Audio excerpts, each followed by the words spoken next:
ఈరోజు దేశవ్యాప్తంగా కూడా ఢిల్లీలో జరిగినటువంటి జాంబియా యూనివర్సిటీలో ఏదైతే విద్యార్థులు హక్కుల కోసం పోరాడుతూ ఉన్నారో పోరాడే విద్యార్థులు ఇవాళ 17 మందిని కనిపించకుండా వాళ్ళని సస్పెండ్ చేసి ఇవాళ డిగ్రీ అక్కడ యూనివర్సిటీలో జాంబియా యూనివర్సిటీలో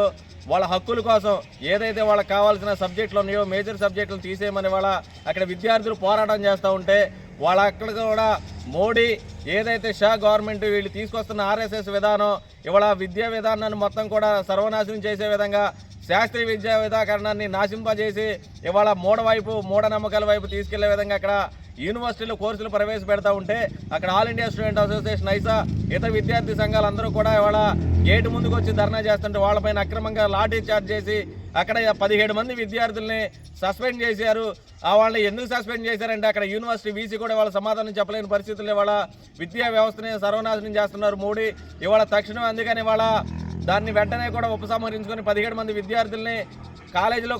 యూనివర్సిటీలో కొనసాగించాలని వారి హక్కుల్ని హరించే చట్టాన్ని కూడా రద్దు చేయాలని చెప్పేసి ఇవాళ దేశవ్యాప్తంగా కూడా 19వ తారీఖున నిరసన దినోత్సవం జరుగుతుంది కాబట్టి మేము కూడా దీన్ని ఖండిస్తూ ఉన్నాం.